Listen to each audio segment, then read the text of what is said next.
Bulletin की शुरुआत बलौदा बाजार से आ रही बड़ी खबर के साथ करेंगे, जहां हिंसक प्रदर्शन के बाद क्षेत्र में धारा 144 अब लागू कर दी गई है। धरना प्रदर्शन, जुलूस और रैली करने पर पूर्णतः प्रतिबंध लगाया गया है। नगर पालिका क्षेत्र में 16 जून तक ये धारा 144 लागू रहेगी। कलेक्टर KL चौहान ने इसको लेकर आदेश भी जारी किए हैं। सीएम हाउस में मुख्यमंत्री विष्णुदेव साय ने हाई लेवल बैठक भी बुलाई हुई है। बैठक में गृह मंत्री विजय शर्मा समेत पुलिस के आला अधिकारी मौजूद हैं। बलौदा बाजार के विधायक टंकराम वर्मा भी इस दौरान मौजूद हैं।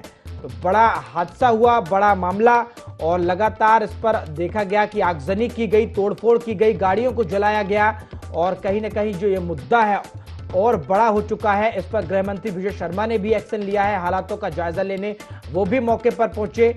और जिस तरह से लोगों ने हिंसक प्रदर्शन किया, गुस्साई भीड़ ने हिंसक प्रदर्शन किया, उसके बावजूद अब कहीं ना कहीं उसी की वजह से धारा 144 लागू की गई है। फिलहाल उस क्षेत्र में धरना प्रदर्शन, जुलूस और रैली करने पर पूर्णतः प्रतिबंध लगाया गया है। चलिए इस खबर पर ज्यादा जानकारी लेंगे, हमारे सहयोगी अद्वैत हमारे साथ जुड़ गए हैं। अद्वैत, ये बड़ा मामला हो चुका है, चूंकि अब हिंसक प्रदर्शन किया गया है, एसपी कलेक्टर ऑफिस में तोड़फोड़ की गई, और लगातार ये जो मामला है अब तूल पकड़ता भी जा रहा है। लोगों ने हिंसक प्रदर्शन किया है, अभी क्या कुछ हालात है? चूंकि क्षेत्र में धारा 144 भी लागू कर दी गई है, अभी कुछ क्या ताजा अपडेट है इस पर?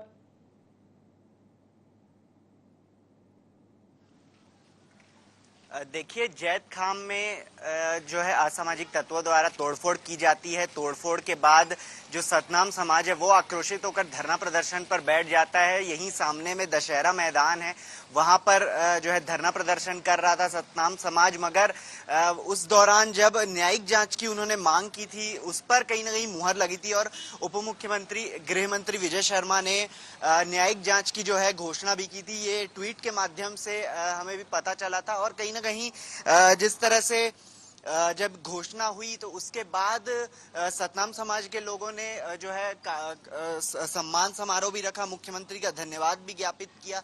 लेकिन कहीं ना कहीं इस दौरान ये भी देखा गया कि कुछ ऐसे असामाजिक तत्व भी मौजूद थे जिन्होंने जो है इस प्रदर्शन को एक नया रूप दिया। तो ये कहीं ना कहीं जो है उसका परिणाम निकला है। ये पूरा देख सकते हैं कि जो खामियाजा है वो कलेक्टर कार्यालय को भुगतना पड़ा, और साथ ही केवल कलेक्टर कार्यालय ही नहीं बल्कि पुलिस अधीक्षक के कार्यालय, और साथ ही जिस तरह से यहाँ पर और भी जो आसपास के जो कार्यालय हैं, जनपद पंचायत का कार्यालय हो या सीईओ का कार्यालय, उनका लगातार जो है पूरा जलकर खाक हो गया। और ये जो टूटे हुए कांच हैं और जो ये बिखरी हुई जो पूरी गाड़ियां हैं जो जल कर बिखरी हुई हैं, ये कहीं ना कहीं बताती हैं कि जो उस समय प्रदर्शनकारी जो हैं उनका आक्रोश कितना होगा। तो ये कहीं ना कहीं एक बड़ा सवाल खड़ा करता है कि आखिर ये किसने किया। अब दोषियों का पता तो पुलिस लगा ही रही है कि ऐसा आखिर किसने किया है, लेकिन जो 3 दोषी पहले से ही गिरफ्त में, जिन्होंने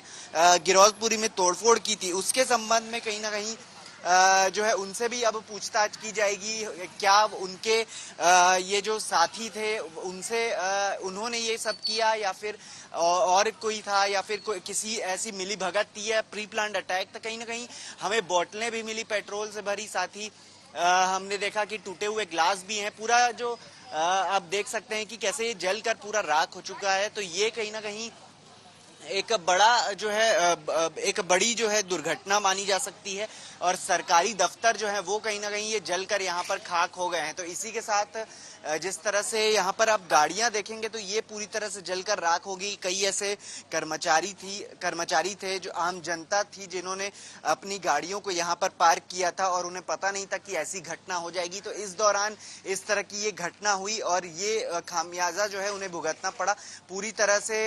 जिस तरह से यहाँ पर देखना है कि किस तरह से अब सरकार इसकी रिकवरी करती है। सरकारी फाइलें भी थी तो वो भी जलकर खाक हुई, अब उनको किस तरह से रिकवर किया जाएगा ये भी देखना होगा। तो ऐसे तमाम जो प्रत्यक्षदर्शी थे उन्होंने बताया कि यहाँ पर पथराव भी हुआ। तो कहीं ना कहीं जब प्रदर्शनकारी घुसे तो उस गेट से अंदर घुसे, और जब गेट से अंदर घुसे तो उन्होंने चारों तरफ से पूरे कार्यालय को घेर लिया। और जब कार्यालय को घेरा तो कहीं ना कहीं उनके हाथ में कई प्रकार के ऐसे हथियार थे जिससे उन्होंने वार करना शुरू किया। अब जो सामने आया उससे उन्होंने मारा। कांच के साथ तोड़फोड़ की, आग लगाया और साथ ही अंदर भी अगर आप देखेंगे तो पूरी तरह से जलकर खाक हो चुका है। तो ये कहीं ना कहीं जिस तरह से अद्वैत एक बड़ा सवाल ये है कि अगर जिस तरह से देखा गया कि जो ये पूरा मामला हुआ उसके बाद जो मुख्य आरोपी थे लगातार सतनाम समुदाय की तरफ से जो बताए जा रहे थे, उन्हें गिरफ्तार जब कर लिया गया, उसके बावजूद आखिर ऐसी कौन सी मांग थी जिसको लेकर सतनाम समुदाय जो है, या अगर हम बात करें विशेष समुदाय, तो उसने इतना बड़ा कदम उठा लिया कि दर्जनों गाड़ियां, सैकड़ों गाड़ियां फूंक दी, कलेक्टर ऑफिस के कार्यालय जला दिए और कहीं ना कहीं सार्वजनिक संपत्ति, सरकारी संपत्ति को नुकसान पहुंचाया।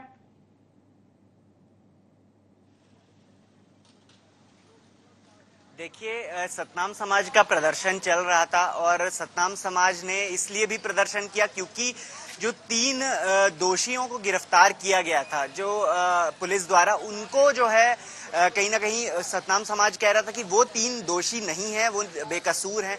और कहीं ना कहीं उन पुलिस पर भी इस तमाम जो तरह के आरोप हैं वो भी लगे थे कि पुलिस उन्हें बचाने का प्रयास कर रही है और इस तरह के तमाम आरोप लगे थे। लेकिन कहीं ना कहीं ये जब सतनाम समाज को भाया नहीं कि उन 3 दोषियों पर कार्रवाई हो रही है और कहीं ना कहीं वो जब दोषी नहीं है तो उन पर क्यों आखिर कार्रवाई की जा रही है, तो ये इसके बाद ही विरोध प्रदर्शन की जो है शुरुआत हुई। और हालांकि ज्ञापन भी सौंपने आए थे सतनाम समाज के लोग, तो इस दौरान उन्होंने भी भव्य रूप से प्रदर्शन किया। और प्रदर्शन में जो है लगातार हम अगर आगजनी की घटना को देखें और तमाम जो ऐसे यहाँ पर जो घटनाएं हुई हैं उनको देखें तो ये आरोप जो है सीधा सतनामी समाज के ऊपर लग रहे हैं कि उनके लोगों ने ऐसा किया है। अब हालांकि जांच जो है वो जारी है, सतनाम समाज के लोगों का भी कहीं ना कहीं इसमें हाथ जो है वो माना जा सकता है, लेकिन ऐसा पूर्ण रूप से ऐसा कहा नहीं जा सकता क्योंकि अब तक जांच चल रही है और किसी प्रकार की रिपोर्ट प्रस्तुत नहीं की गई है। जो 3 दोषी हैं उन्हें ही अब तक हिरासत में रखा गया है, कोई नया आरोपी सामने नहीं आया। अगर वो 3 दोषी हिरासत में थे तो और कौन था जिसने ऐसी घटना को अंजाम दिया।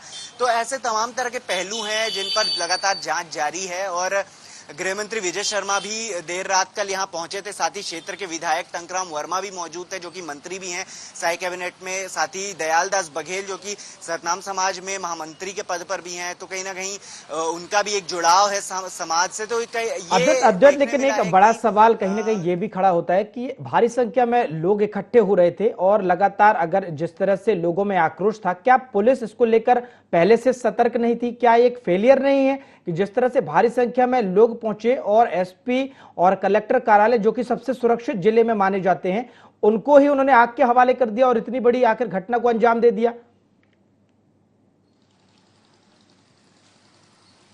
जी जी बिल्कुल।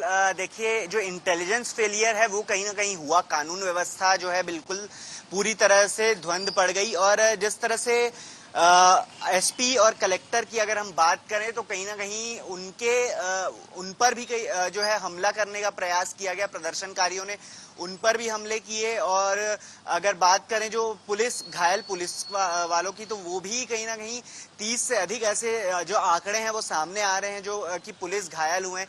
कई के सर फट गए हैं, कहीं चोट आई है, कई पथराव में घायल हो गए। तो तमाम तरह की जो ये जो घटनाएं हैं वो हुई हैं इस कार्यालय में। और साथ ही पुलिस जो यहाँ पर बल तैनात था, अब क्योंकि बल बाहर से भी आया, बाहर से जो बल आया उसके बाद भी उस दौरान भी कहीं ना कहीं घटना जारी थी, तो उन पर भी पथराव किया गया, उन्हें भी मारने का प्रयास किया गया। तो ये कहीं ना कहीं इंटेलिजेंस फेलियर भी रहा। अब हालांकि अगर कहा जाए तो किसी प्रदर्शन का जो है या किसी बड़ी जनसंख्या का जो है वो उनका कोई चेहरा नहीं होता, तो ये कहीं ना कहीं जो है अचानक भी हुआ। तो इसके चलते भी कई पुलिस को कहीं ना कहीं इसका खामियाजा भुगतना पड़ा। अब जिस तरह से प्रदर्शन हो रहा था उनको इसकी जानकारी थी, लेकिन कहीं ना कहीं प्रदर्शन इस तरह का रूप ले लेगा इस पर उन्हें कहीं ना कहीं अंदाजा नहीं था। तो गलती ये भी मानी जा सकती है कि आखिर पुलिस की गलती नहीं है यहाँ पर। तो कहीं अद्वैत, मेरा आखिरी सवाल है, चूंकि अब हिंसा तो हो चुकी है, फिलहाल जो पुलिस प्रशासन है या सरकार की हम बात करें, गृह मंत्री विजय शर्मा ने भी मौके का जायजा लिया है, लगातार वो नजर बनाए रखे हैं। आगे जो सरकार है, प्रशासन है, किस तरह से इस मामले को हैंडल करेगी, कार्रवाई आगे करेगी?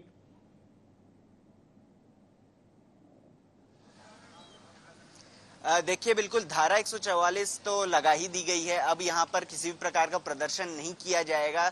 बड़ी संख्या में लोग इकट्ठे नहीं हो सकते। उप मुख्यमंत्री और गृह मंत्री विजय शर्मा देर रात को यहाँ पहुंचे थे। उन्होंने हर एक चीज को यहाँ पर देखा। हर जो कार्यालय जले हैं उन वहां पर गए, साथ ही जो जली हुई गाड़ियां हैं वहां गई, लोगों से बातचीत भी की यहाँ। और अब जिस तरह से एक घटना हुई तो कहीं ना कहीं यहाँ पर लोग जो हैं वो जो डरे सहमे हुए थे उनसे अपील भी की कि अब यहाँ पर सब शांत है और किसी प्रकार की और हिंसक घटना को अंजाम ना दे। तो विस्तृत रूप से जांच जो है वो जारी है और साथ ही उन्होंने दुख प्रकट करते हुए भी कहा कि कहीं ना कहीं ये जो घटना है ऐसा होना नहीं चाहिए था। अब जिस तरह से ये घटना हुई, गृह मंत्री विजय शर्मा ने कहा कि जांच जो है वो की जाएगी, दोषियों के खिलाफ कार्रवाई की जाएगी, लेकिन न्यायिक जांच जो है जिसकी घोषणा की जा चुकी है अब वो प्रारंभ भी की जाएगी और इस आखिर में पता लगाया जाएगा कि जो ये तोड़फोड़ हुई और जो ये घटना हुई वो आखिर किसने किया, या क्या ये प्री प्लानिंग थी या फिर ये घटना जो है विरोध जो प्रदर्शनकारी थे उनके आक्रोश में आकर उन्होंने की। ये तमाम तरह के पहलुओं पर पहले जांच होगी, फिर रिपोर्ट आएगी और उसके बाद ही किसी प्रकार का आगे निष्कर्ष निकाला जाएगा। तो ये पूरा जो ब्यौरा है वो एक रिपोर्ट पर अब केवल आधारित है और साथ ही इसी पर अब उसका बेस बनाया गया है। तो ये कहीं ना कहीं देखा जा सकता है कि जो घटना स्थल है यहाँ पर जिस तरह से उन्होंने जायजा लिया तो और क्षेत्र के विधायक भी मौजूद रहे, तो उन यहाँ के लोगों से खास तौर पर उनकी अपील रही कि लोग अब डरे ना, क्योंकि कानून व्यवस्था को स्थापित कर लिया गया है।